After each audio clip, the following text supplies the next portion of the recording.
Emperor of Mankind. We've just got episode 1 of the brand new Warhammer 40,000 animation, Pariah Nexus. This episode is called A Mark Presented, and it is stunning. It's absolutely fantastic. What I'm going to do a big breakdown of this episode going forward. Then at the end, I'm going to give my full-on review, what I thought about it. But as you can already tell, it is stunning. It is next level. So let's jump in and let's go through the story for episode 1. Now we open up with a Thunderhawk spinning out of control. Half of it's on fire as it drops through the destroyed city skyline, hurtling towards the ground. The Space Marines belong to the Salamander chapter. It seems a full squad is strapped into their harnesses as the Tech Marine pilots battle to fight to land the ship in the safest manner possible. The ship then crashes into the ground and we fade to black and jump to the next scene. This next scene is a battle sister who is praying to the Emperor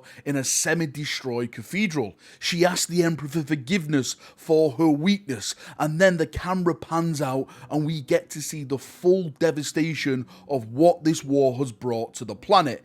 Everything that once stood is now a ruin. The sister then walks out the cathedral, where waiting for her is another survivor, an Imperial guard. The surviving guard asks the sister what have her prayers done for her so far.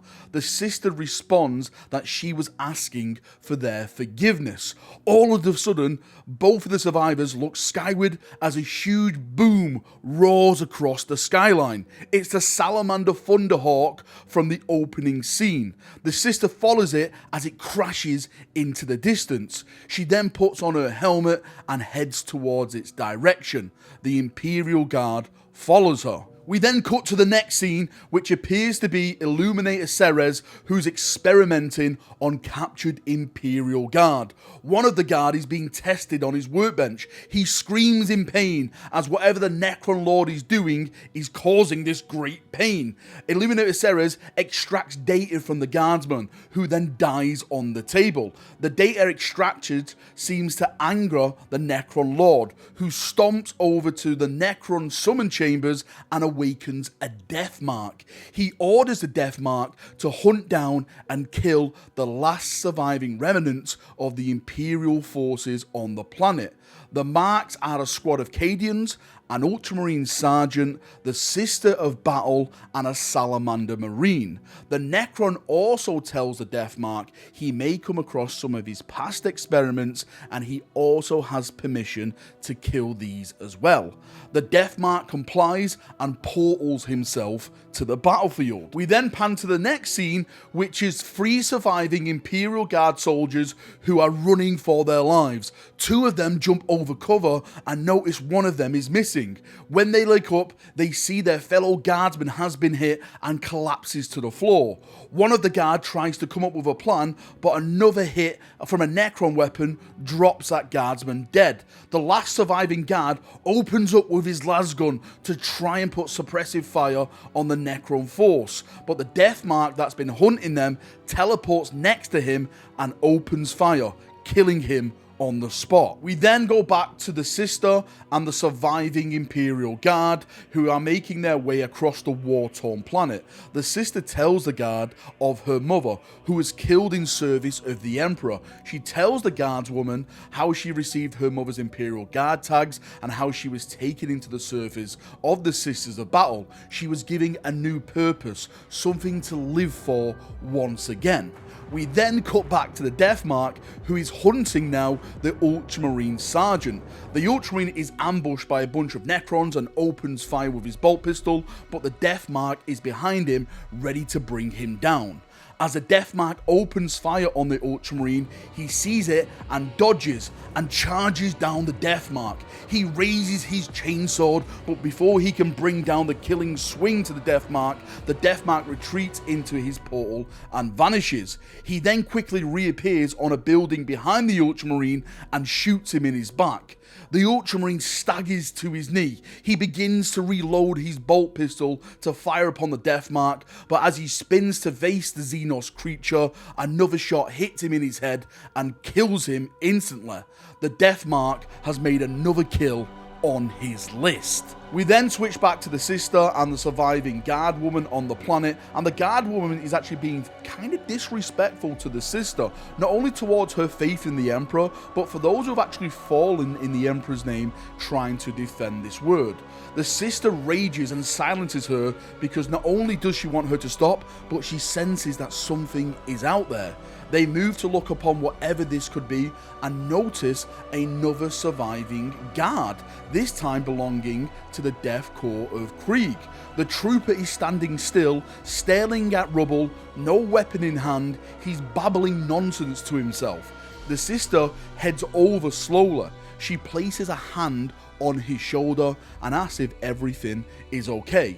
The trooper instantly rages and swipes and tries to grab the sister and bring her harm. We then see more movement as more troopers slowly walk towards the sister in what seems to be a zombified state. Whoever these defenders once were, they no longer exist. The sister stabs the trooper through the neck and tosses his body to the floor. She looks around as the rest of the zombified troopers have her surrounded. She locks down her helmet and brings up her bolter. We then have this amazing scene where she unleashes her fury on these fallen foes, bringing them down one by one in the Emperor's glorious name. With every kill, she utters more prayers in the Emperor's name. As fast as it begun, the foes are ended. She drops to her knee, exhausted from this absolutely epic battle. A statue of death stares down upon her. She raises her helmet and gazes upon it. She's then joined by the guardswoman and they both stare upon this statue.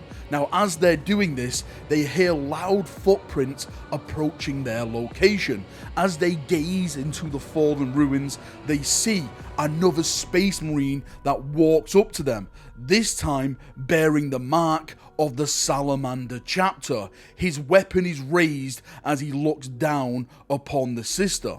And that is where the episode ends. Now, as I said at the start, this absolutely blew me away. That's not to say that there's nothing to critique in there, which we will do in a second, but I just want to get to the good stuff first. Firstly, animation, beautiful. The sound, beautiful. The absolute music and the effects and everything else, it was gorgeous. This is what Warhammer Plus should have been doing from day one. This type of quality animation. I know it takes a long time to do, but this is what people want. The Necron scenes were absolutely stunning. Like, probably the best I've ever seen Necrons represented. Like Illuminator Ceres when he was walking around and he was stomping around, the sounds and stuff, the way he looked, the way he moved, just how cunning and just brutal he looked. It was absolutely fantastic. It was 10 out of 10 for me. Of course, I'm going to always have a Starties at the top because the Starties was just, well, it was a Starties, but this is definitely the next one down. If you haven't subscribed to Warhammer Plus, I would actually say pay the fee just to watch this animation. Well, again, this is episode 1. You probably want to wait till like maybe 2 or 3 or 4 of them are out, well, depending how many they do. But this is definitely worth at least 1 month's fee to watch this entire series. That is how good it is. But of course, as I stated, there is some stuff to critique about. I definitely thought the scenes were cutting too fast. Like, we started with the Salamanders and then it was like, boom, onto the sister, then boom, onto the Necrons, and boom, onto the next bit. And I was like, it felt quite rushed. I kind of understand why they did that, because they're probably setting up the story now, and now there's probably not going to be that much more cutting going forward in the future, because you've kind of set up the base foundation of the story. The Salamander, the sister, the guard are their little squad now. They're going to be doing their objective, and they're being hunted by this Death Mark. On the subject of the Death Mark, my fanboyness is going to come out here. I thought the Ultramarine went down way too fast, and this is coming from a Son of Dawn who always banters on the Ultramarines.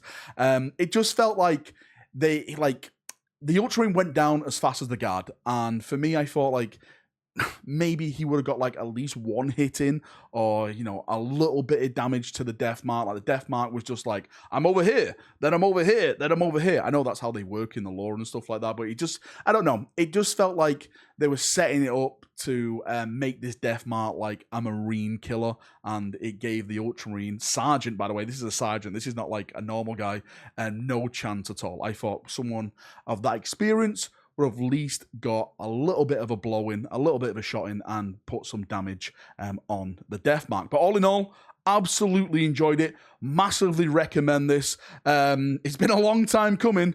I kind of feel there's probably one more thing to talk about. This has probably missed the sweet spot, because all the hype last year was like Necrons versus Marines, and now that this has come out in 9th edition, it's kind of like Marines versus Tyranids, you know, the 4th Tyrannic War. It kind of feels a little bit like, well, we know the Tyranids are coming, so does all this kind of matter? I have no idea. I don't know what it's building up to in the end, but all I will say, massively recommend it. I thought it was great. I thought it was beautiful, and I can't wait for next week's episode. Right, enough waffling for me. Thank you for coming. Thank you for watching as always. If you've got any thoughts, feedback, anything like that, post it down below. If you've watched it yourself, you know, tell me what you think about it. I'm going to give a nice little talk down there. See ya.